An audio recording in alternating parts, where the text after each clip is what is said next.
Assalamualaikum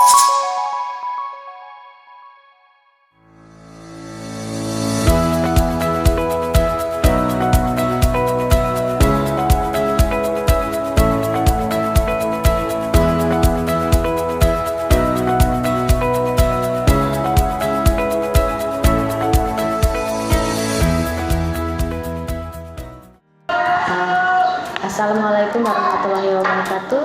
Salam sejahtera untuk kita semua. Om Swastiastu, Namo Buddhaya, Salam Kebajikan. Perkenalkan, nama saya Suherni. Saya calon ibu penggerak angkatan 10 Kabupaten Landak di SMP Negeri 5 Mandor. Kali ini saya bersama dengan kepala sekolah di SMP Negeri 5 Mandor, yaitu dengan Bapak Suhardi. Ya Pak. Pak, perkenalkan diri Pak. Terima kasih Ibu Suherni. Assalamualaikum warahmatullahi wabarakatuh. Selamat pagi dan selalu sejahtera untuk kita semua. Adil Katalino, Wacuramin, Kasaruga, Wasingan Kajibata. Harus. Ya, saya Suhardi, Kepala Sekolah SMP Negeri 5 Mandor. Dan hari ini untuk ada beberapa yang akan disampaikan yang berhubungan dengan yang dari guru penggerak Ibu Suherni ya. Untuk ini saya serahkan ke Bu Suherni, mungkin ada beberapa pertanyaan, silakan. Baik Pak, selamat pagi Pak. Pagi. Bagaimana kabarnya Pak hari ini? Baik. Ya. Puji Tuhan. Baik Pak, saat ini saya mengucapkan terima kasih banyak kepada Bapak sudah bersedia meluangkan waktu, karena hari ini saya akan melakukan sesi wawancara. Mohon izin Pak. Jadi wawancara ini terkait dengan pengambilan keputusan berdasarkan nilai-nilai kebajikan sebagai seorang pemimpin. Nah, nanti saya akan menyampaikan beberapa pertanyaan terkait tentang pengambilan keputusan yang pernah Bapak lakukan sebagai pemimpin di SMP Negeri 5 Mandor. Mungkin pernah ada kasus-kasus yang selama ini Bapak selesaikan dengan penyelesaian masalah berdasarkan pengambilan keputusan yang Bapak yakini memiliki nilai-nilai kebajikan. Baik Pak, saya mohon izin untuk mengajukan pertanyaan pertama. Pertama Pak, selama ini bagaimana Bapak dapat mengidentifikasi kasus-kasus yang merupakan dilema etika atau rujukan moral? Ya, terima kasih pertanyaannya Bu Suherni. Yang berhubungan dengan kasus-kasus dilema etika atau rujukan moral. Ya, kita pilah saja. Yang pertama, dilema etika yang memang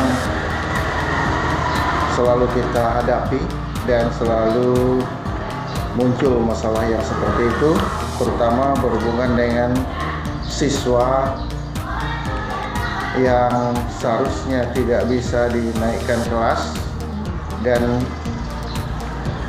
kita karena melihat ke depannya untuk anak tersebut, jadi berdasarkan keputusan kita bersama itu memang agak susah untuk mengambilan keputusannya.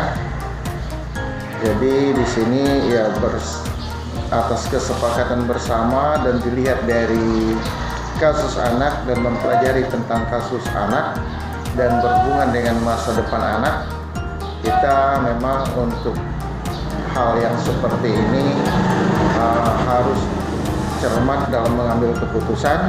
Dan di sini memang yang kita inginkan adalah masalah anak ini untuk kedepannya. Jadi di sini memang harapan kita anak walaupun anggap saja belum bisa membaca, tapi karena kita ambil bagaimana kebijakannya, bisa kita naikkan kembali, naikkan kelas. Jadi seperti itu, bagian daripada dilema etika kita untuk menghadapi permasalahan anak yang ada di sekolah, terutama berhubungan dengan kenaikan kelas. Kemudian dalam rujukan moral, di dalam rujukan moral ini yang memang sering terjadi. Kadang-kadang ya dalam belanja barang terutama di sekolah. Kita sering menghadapi ya keringanan harga dan lain-lain yang tidak diperlukan, misalnya yang diperlukan oleh sekolah. Kita kadang-kadang mendapat dari pihak penyedia, tapi karena kita berhubungan dengan kepentingan sekolah, kita yang dibelanjakan sesuai dengan kebutuhan sekolah. Kita tidak melihat apa yang menguntungkan kita, tapi apa yang bisa menguntungkan sekolah. Baik Pak, selama ini Pak, bagaimana Bapak menjalankan pengambilan keputusan di sekolah, terutama kasus-kasus di mana ada dua kepentingan yang sama-sama benar atau sama-sama mengandung nilai kebajikan Pak? Ya, makasih ya pertanyaannya. Nah, di sini banyak sekali. Kalau kita dalam pengambilan keputusan itu memang perlu banyak pertimbangan juga. Yang pertama, kita melihat kasus anak. Kasus anak apa kira-kira kasusnya? Kita mempelajari kasusnya itu, apakah berdasarkan pengaruh lingkungan dan lain-lain. Nah, setelah itu kita karena di sini banyak perwakilan dari guru yang mengajar, kemudian dari guru piket, mewakili kesiswaan dan BP, semuanya kita ambil, kita cari tahu bagaimana masalah anak ini, kemudian bagaimana masalah kemajuannya dalam belajar dan lain-lain. Jadi itu pertimbangan kita juga. Setelah untuk di sekolah ini bukan hanya kita sendiri yang mengambil keputusan, pertimbangan dari semua guru yang ada di sekolah. Jadi pengambilan keputusan itu kita ambil keputusan bersama, dan kemudian kita bagaimana yang baiknya baru kita ambil keputusan yang jelas. Ya, seperti itu. Luar biasa Pak ya. Selanjutnya Pak, pertanyaan berikutnya, langkah-langkah apa yang biasanya Bapak lakukan selama ini Pak dalam pengambilan keputusan tersebut? Ya, kita dalam pertimbangannya juga untuk melihat perkembangan anak, terutama anak yang mungkin bisa berubah, dan setelah kita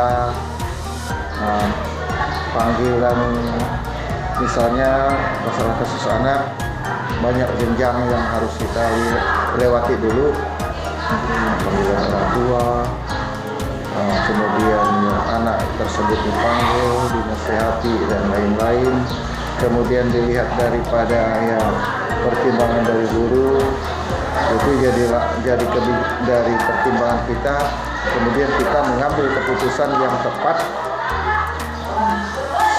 untuk supaya kita juga di sekolah juga tidak jadi masalah, dan juga untuk perkembangan anak, untuk tidak merugikan anak.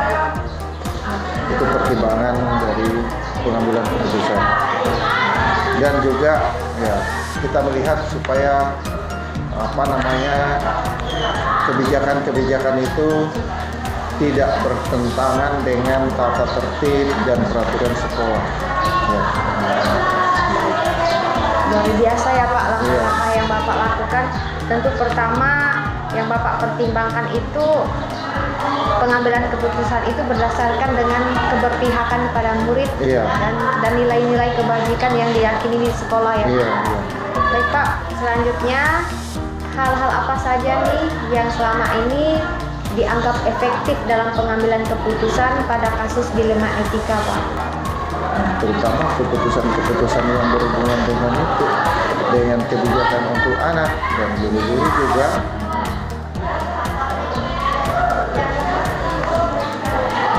Mungkin hal-hal yang bisa dilakukan itu dalam kebijakan yang kita tegas dalam pengambilan keputusan. Berarti yang Bapak anggap efektif dalam pengambilan keputusan itu harus tegas ya Pak dalam pengambilan keputusan itu. Baik. Selanjutnya hal-hal apa saja yang selama ini merupakan tantangan dalam pengambilan keputusan pada kasus dilema etika, Pak? Banyak pertimbangan, terutama yang berhubungan dengan anak. Di masalah-masalahnya kan kadang-kadang orang tua, misalnya ada kasus-kasus anggap saja yang berhubungan dengan bagaimana anak ini, kadang-kadang orang tua setelah panggilan orang tua untuk melihat, untuk menyelesaikan kasus anaknya, orang tua tidak paham tentang masalahnya anaknya tersebut. Kadang-kadang dia menyalahkan anak-anak yang lain, jadi anaknya yang bermasalah. Ini yang perlu kita jelaskan ke pihak orang tua, terutama berupa apa kasus anaknya ini. Ini memang tantangan juga. Kadang-kadang orang tua tidak paham, tidak mengerti, dan juga anak tidak paham dan tidak mengerti juga apa yang menjadi keinginan dari guru-guru dan sekolah pada umumnya. Jadi itu perlu penjelasan yang khusus. Ya. Baik, Pak. Jadi tantangannya salah satunya terkadang harus menyampaikan kepada orang tua terkait permasalahan anak tersebut, ya, Pak? Iya. Baik, Pak, pertanyaan berikutnya, apakah Bapak memiliki sebuah jadwal tertentu dalam menyelesaikan kasus dilema etika ini, Pak? Atau ada penyelesaian di tempat, atau memiliki sebuah jadwal untuk menyelesaikannya, atau prosedur tertentu yang Bapak jalankan dalam pengambilan keputusan tersebut? Pertama, memang kita tidak menjadwalkan kasus anak ini, karena kadang untuk masalah anak berkasus, misalnya anak bermasalah dalam belajar dan lain-lain, itu kadang-kadang ada kalanya tidak, kalanya ada kan.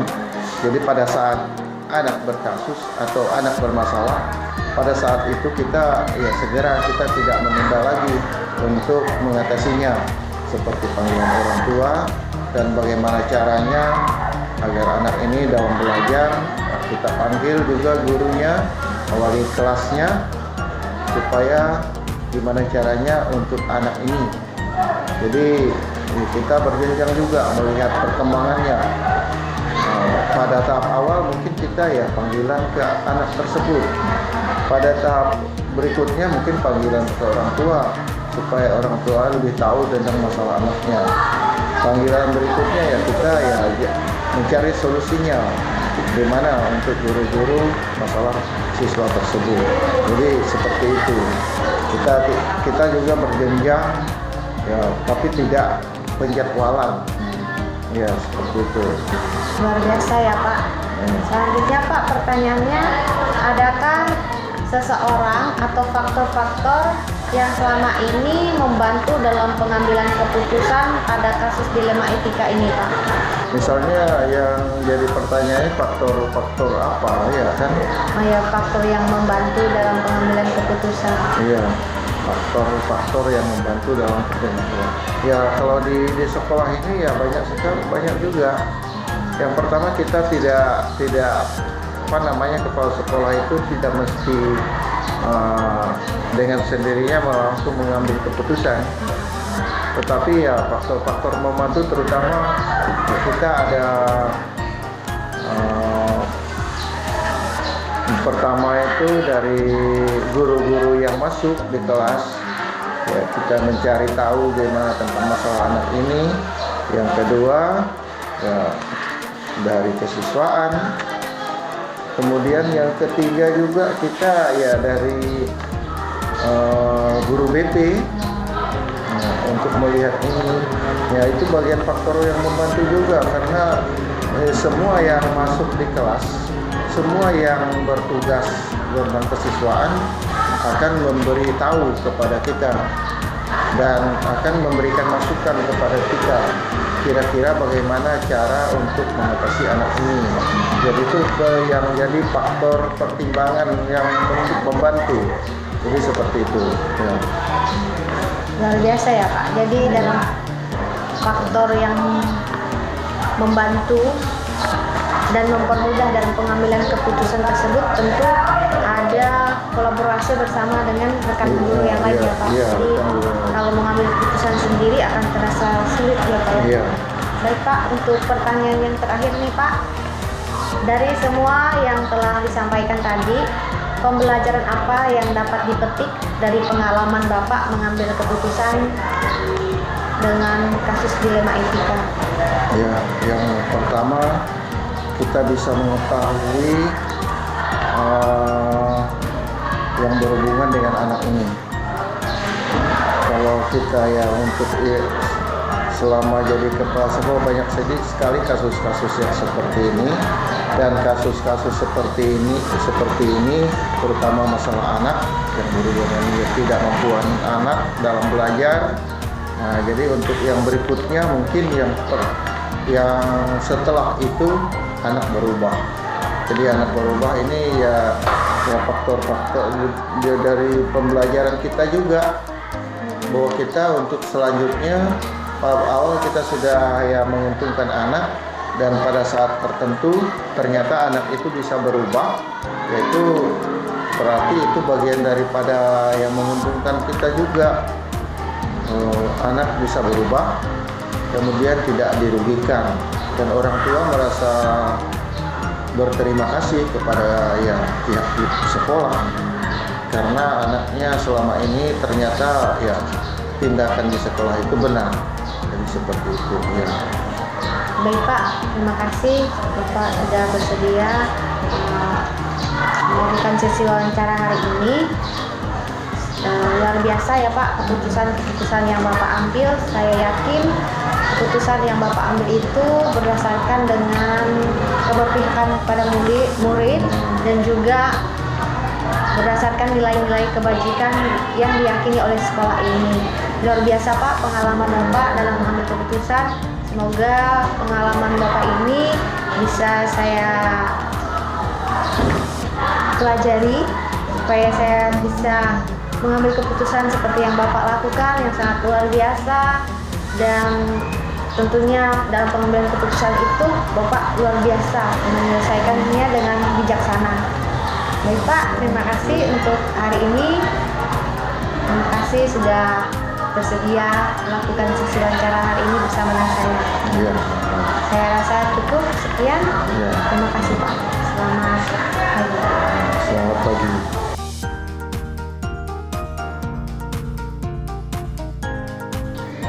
Assalamualaikum warahmatullahi wabarakatuh. Salam sejahtera, Om Swastiastu, Namo Buddhaya, salam kebajikan. Perkenalkan, nama saya Suemi.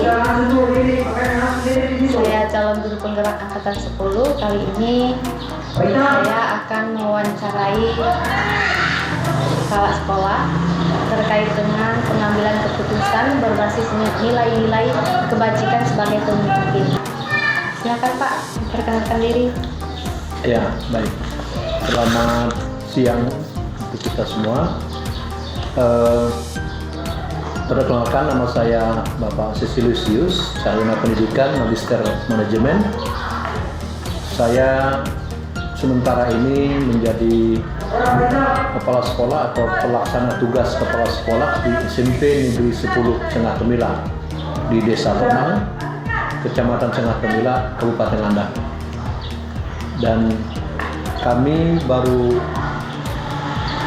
operasional sekolahnya itu tahun pelajaran 2024 tahun 2025 ini, dan sudah mendapatkan siswa kelas 7 itu sudah 52 orang siswa. Jadi ada 2 kelas, kami bagi menjadi 2 kelas. Ya, mungkin itu dulu perkenalan kita. Oke, baik Pak, terima kasih hari ini sudah mau hadir untuk menyempatkan waktu.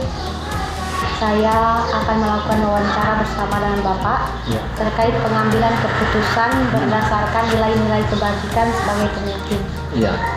Pertama Pak, yang ingin saya tanyakan selama ini, bagaimana Bapak mengidentifikasi kasus-kasus yang merupakan dilema etika atau berbasis rujukan moral? Ya, baik, terima kasih Ibu Suherni. Jadi bagi saya mengidentifikasi kasus-kasus itu sangat penting. Karena sebelum kita mengambil suatu keputusan, kita harus bisa mengidentifikasi apakah itu merupakan kasus atau bukan. Nah, jadi yang saya lakukan selama ini untuk mengidentifikasi kasus-kasus itu, terutama yang menyangkut dilema etika atau yang menyangkut bujukan moral ini, yang pertama saya melihat dulu ada laporan dari siswa yang bersangkutan atau si korban, atau ada laporan dari orang tua siswa dulu, karena kita bisa melakukan tindakan, mengambil keputusan, dan juga harus ada laporan dulu, ya, laporan kepada sekolah, apa kasusnya, apakah itu menyangkut moral, apakah itu menyangkut bukan moral atau yang lainnya, kan seperti itu. Itu mungkin barangkali identifikasi pertama, ya. Setelah itu baru kita bisa menentukan tindak lanjutnya apa. Nah, ya. Baik Pak, selama ini bagaimana Bapak menjalankan pengambilan keputusan di sekolah, terutama untuk kasus-kasus di mana ada kedua kepentingan yang sama Pak, terkait kasus yang pernah Bapak hadapi, terkait benar atau sama-sama mengandung nilai kebajikan dari dua keputusan tadi Pak? Ya, baik, dari tema wawancara Ibu ini memang agak susah juga, karena kita ini menentukan keputusan dari dilema etika. Jadi ada dua kepentingan sebenarnya yang harus kita perhatikan, ya. Jadi kepentingan si korban dan juga kepentingan si pelaku juga harus sama-sama kita perhatikan. Nah, karena dalam sebuah kasus yang kami alami, ya, di sekolah kami memang ada satu dilema juga, di mana ada si korban ini mengadukan ke sekolah, ke kami, bahwa anaknya menjadi korban, ya, mohon maaf ini korban pelecehan seksual. Kebetulan si pelakunya itu sekarang bersekolah di sekolah kami, Bu. Jadi ada pengaduan orang tua siswa ke kami supaya anak itu diberi sanksi atau tidak diterima atau dikeluarkan dari sekolah. Tetapi tentu sebagai pimpinan saya tidak serta-merta harus menerima laporan orang tua si korban bahwa anak ini atau si pelaku ini bersalah, tidak. Tetapi kita harus mengidentifikasi dulu, ya, kasusnya bagaimana, kemudian di mana kasusnya, kemudian kapan kejadiannya, kemudian bagaimana prosesnya sampai saat ini. Karena kan itu kejadiannya bukan di sekolah kami, kan. Nah, kejadian itu di luar di sekolah kami, tetapi si korban itu melaporkannya ke kami karena anak itu sekolahnya ke kami. Jadi saya harus mengidentifikasi dulu. Nah, setelah itu baru kami sebagai pemangku kepentingan di sekolah tidak mengambil keputusan langsung. Artinya kami harus punya kepastian hukum dulu, karena menurut informasi bahwa si pelaku ini sudah dilaporkan ke pihak yang berwajib, dan sampai saat ini masih dalam proses. Nah, jadi kami katakan kepada si korban, ya kita tunggu aja dulu. Ya, kita tunggu aja dulu sampai kemana proses, artinya proses daripada si pelaku ini setelah dilaporkan apakah sudah ada atau belum. Jadi kalau sampai saat ini kami belum bisa memberikan keputusan karena belum ada kepastian yang bisa kami tindak lanjuti gitu. Baik Pak, terkait dengan langkah-langkah prosedur apa nih Pak yang Bapak lakukan selama pengambilan keputusan tersebut Pak? Ya, tentu langkah-langkah yang kami lakukan selama ini, yang pertama saya berkoordinasi dengan guru bidang studi atau wali kelas, kemudian pihak BP, ya, bimbingan konseling, supaya siswa yang bersangkutan atau si pelaku yang kebetulan memang bersekolah ke sekolah kami ini dipantau, diawasi. Jadi gerak-geriknya itu kita awasi, kita pantau. Nah, kemudian yang pertama, kemudian yang kedua adalah kami juga dari pihak sekolah memberikan warning, artinya memberikan artinya informasi, memberikan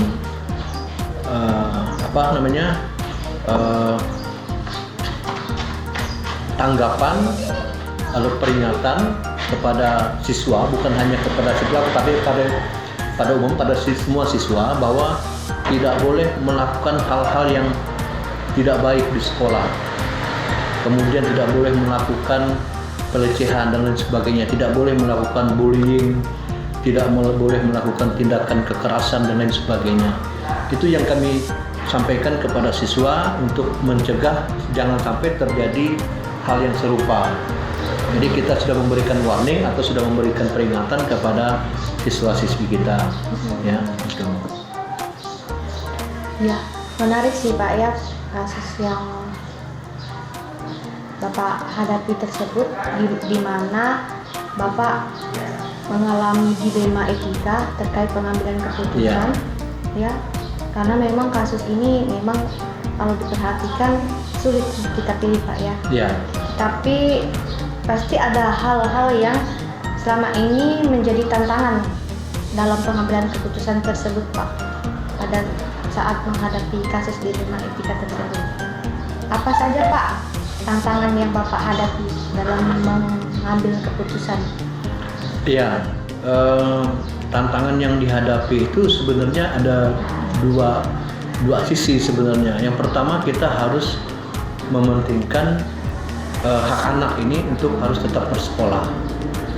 Itu yang pertama. Kemudian yang kedua, tantangannya juga kita harus memikirkan tentang hak si korban ini. Ya, harus ada rasa keadilan. Harus ada rasa keadilan. Jadi hak anak untuk tetap bersekolah harus kita pikirkan juga, dan si korban ini juga harus kita perhatikan, ya, karena merasa dirugikan. Tetapi tentu kita harus melihat kasus ini secara bijak, ya, artinya kita harus pertimbangkan matang-matang dan kita harus melihat dulu, ya, apakah ini sebenarnya sudah masuk ke ranah hukum sebenarnya. Karena si korban ini sudah melaporkan ke pihak kepolisian, ya, artinya sudah melaporkan ke pihak yang berwajib lah kan. Nah, cuman kan kami juga dari pihak sekolah sekarang juga masih menunggu. Dan tentu hal ini juga nanti kami akan berkoordinasi dengan pihak Dinas Pendidikan dan Kebudayaan Kabupaten, karena ini kan menyangkut hak anak juga sih. Ini menyangkut hak anak. Nah, memang sampai saat ini saya pun belum berkoordinasi karena sebenarnya kasusnya ini belum jelas, artinya belum ada, artinya laporan si korban sebenarnya udah ada ke kami, laporan orang tuanya kan. Kebetulan anak ini kan masih, kalau tidak salah masih kelas 5 SD lah, ya, masih kelas 6 SD sekarang, ya, si korban. Sementara yang si pelakunya kan sudah SMP, sudah menjadi siswa kami. Tapi ya kita harus bijak juga menyikapi ini, jangan sampai kita artinya terburu-buru mengambil keputusan, karena ini harus kita koordinasikan juga dengan berbagai pihak yang berkepentingan. Nah, seperti itu. Baik Pak, apakah hal tersebut efektif Pak dalam pengambilan keputusan yang Bapak lakukan tadi selama ini? Ya, saya rasa sampai saat ini keputusan saya itu masih efektif. Karena apa? Karena yang pertama, kita tidak menghilangkan anak untuk tetap bersekolah. Anak itu masih sampai saat ini masih tetap bersekolah. Dan kemudian juga hak si korban juga untuk artinya minta perhatian dari kita juga kita terima, kita tampung dalam arti bahwa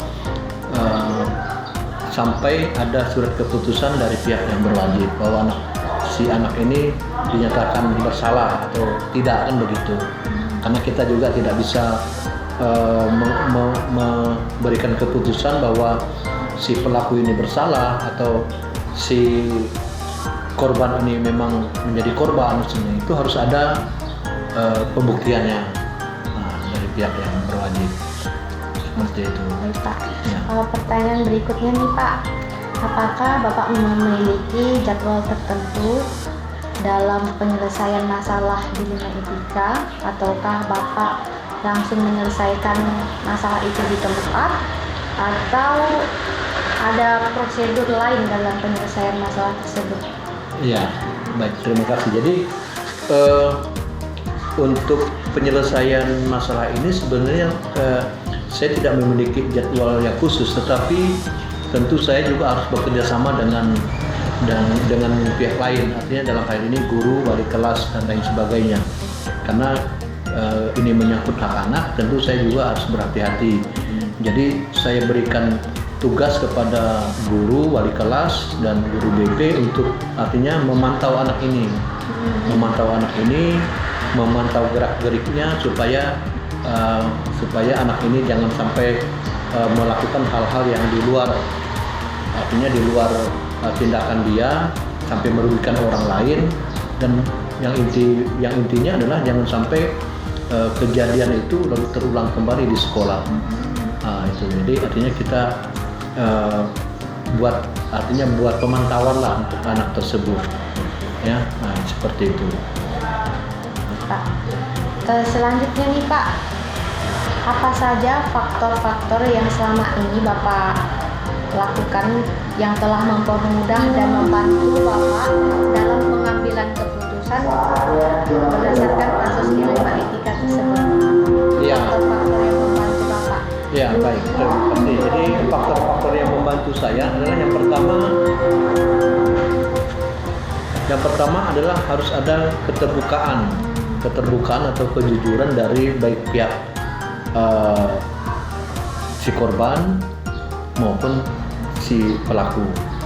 Jadi harus ada keterbukaan, harus ada tidak ada yang disembunyikan, ya. Itu yang pertama. Kemudian yang kedua adalah dari sumber-sumber yang bisa mendukung atau membuktikan bahwa betul anak itu melakukan atau tidak, kan seperti itu. Kemudian yang ketiga, tentu juga kita minta bantu dari teman-teman yang ada di sekitar kita, artinya guru-guru, kemudian wali kelas, kemudian guru BP yang ada di sekolah. Jadi itu yang mempermudah untuk artinya kita dalam pengambilan keputusan itu. Oke, baik Pak, berarti faktor-faktor yang membantu dan mempermudah Bapak itu salah satunya berkolaborasi bersama dengan tindakan sejawat ya Pak? Iya, betul. Ya. Luar biasa Pak. Jadi artinya kan kita tidak bertindak sendiri, ya, walaupun kita sebagai pimpinan di sekolah itu, tetapi kita juga harus menerima saran masukan dari teman-teman kita, dari dewan guru, dari wali kelas. Istilah ini kita mengambil keputusan berkolaborasi, ya, bahkan mungkin dengan pihak komite juga kita ajak, ya, apalagi kalau menyangkut hak anak, kemudian menyangkut keterlibatan orang tua murid, ya, kita juga harus melibatkan komite. Baik Pak. Selanjutnya Pak, pertanyaan terakhir nih Pak, dari semua hal yang sudah Bapak sampaikan tadi, pembelajaran apa yang Bapak petik dari pengalaman Bapak selama pengambilan keputusan dilema etika? Iya, jadi pelajaran yang dapat saya petik dari pengalaman saya dalam pengambilan keputusan, terutama dalam keputusan dilema etika ini adalah kita tidak boleh bertindak sendiri. Ya, pengambilan keputusan itu tidak boleh kita ambil keputusan itu kita sendiri yang mengambil keputusan, tidak boleh. Kita harus bisa mendengarkan masukan baik dari si korban, kemudian dari si pelaku, kemudian kita minta pendapat dari teman-teman sejawat, misalnya dari Bapak Ibu Dewan Guru, Wali Kelas, Guru BP, barulah kita bisa mengambil keputusan. Bahkan kalau memang perlu kita minta pendapat atau saran dari atasan kita, ya misalnya dari Dinas Pendidikan dan Kebudayaan Kabupaten Landak atau dari pengawas. Nah itu boleh kita mungkin lewat kita telepon langsung atau kita WA kan, atau bahkan mungkin kita bisa bertatap muka untuk pengambilan keputusan ini. Jangan sampai nanti kita disalahkan, ya jangan sampai kita disalahkan dalam pengambilan keputusan. Jadi intinya bahwa kita tidak boleh bertindak sendiri. Jadi kita harus bisa minta pendapat dari pihak-pihak lain, itu aja. Luar biasa Pak ya. Ya. Jadi dalam pengambilan keputusan, walaupun kita sudah mengambil keputusan, tentu kita refleksikan kembali ya Pak. Iya, Dan betul. kita diskusikan kembali Iya, diskusikan keputusan kembali. bisa dilakukan tepat atau tidak. Iya.